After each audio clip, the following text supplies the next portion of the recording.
In the elegant city of Verona, among historic squares and charming streets, lived Andrea Guidi, a highly successful entrepreneur.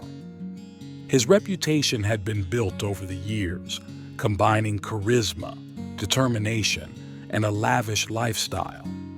Andrea was known for being uncompromising, ambitious, and always hungry for new challenges.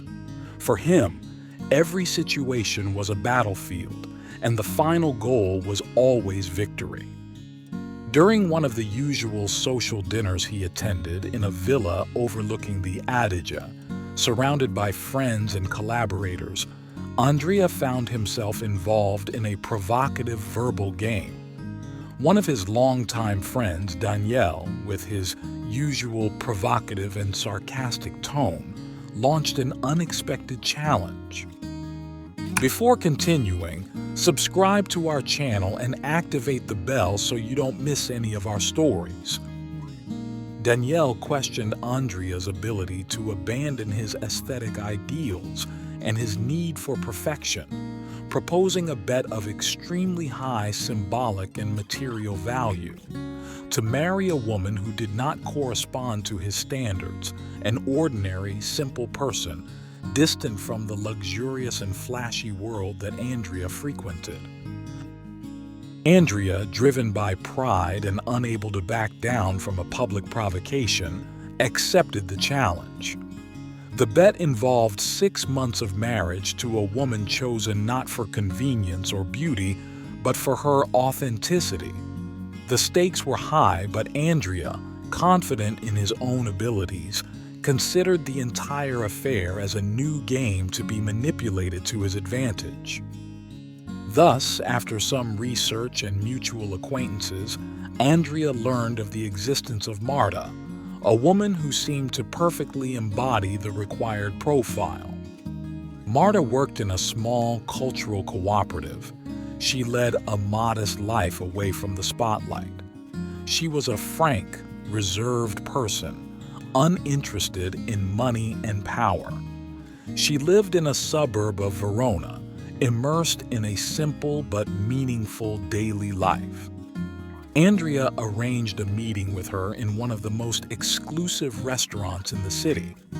He had prepared every detail with the obsessive care he reserved for his most important affairs. But when Marta arrived, she showed a surprising attitude.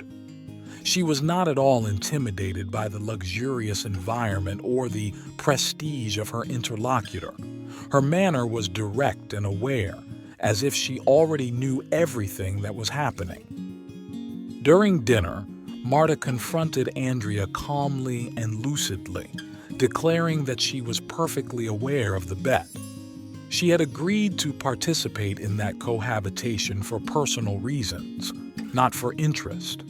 Her presence was not motivated by any desire to take advantage of the situation, but by a much deeper and silent intent.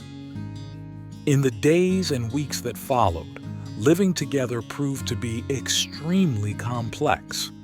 Andrea, accustomed to having control over everything and everyone, found himself constantly disconcerted by Marta's calm but immovable attitude. Every gesture designed to impress or win her over was dashed against her calm indifference. Offers of expensive clothes, exclusive dinners, and luxurious trips were greeted with courtesy, but without enthusiasm.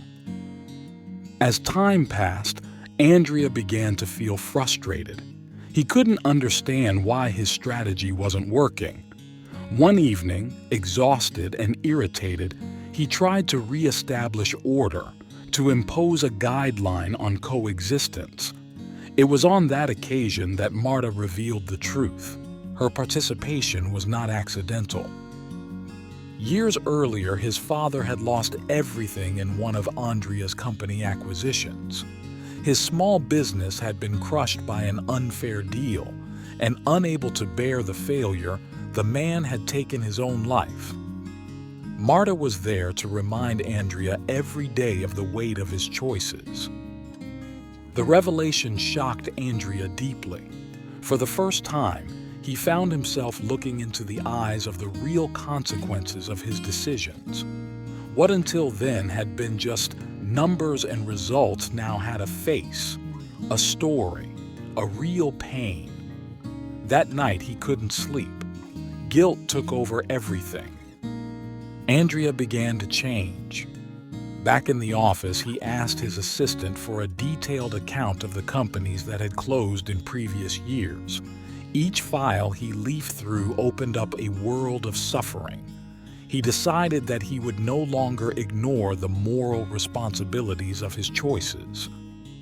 He stopped new acquisitions, started a program to relaunch those businesses that could still be saved, founded a fund to support small businesses in difficulty, and launched initiatives to help families affected by his past decisions.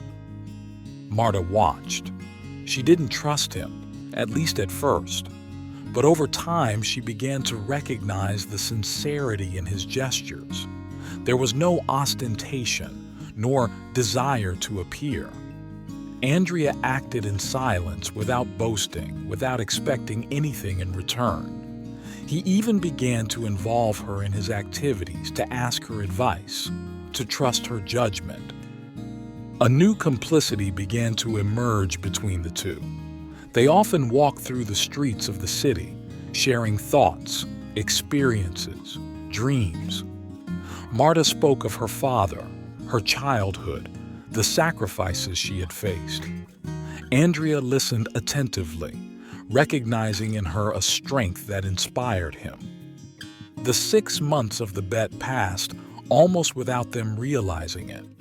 Their relationship, born as a game, had transformed into something authentic.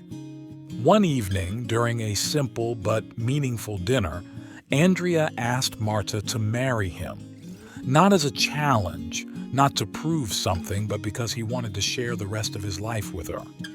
She accepted, aware of the long journey that had brought them to that point. They organized an intimate wedding, surrounded by a few friends and family, and after the ceremony, they left for a trip to Sicily, where they spent peaceful days away from everything. It was during that honeymoon that Marta discovered she was pregnant.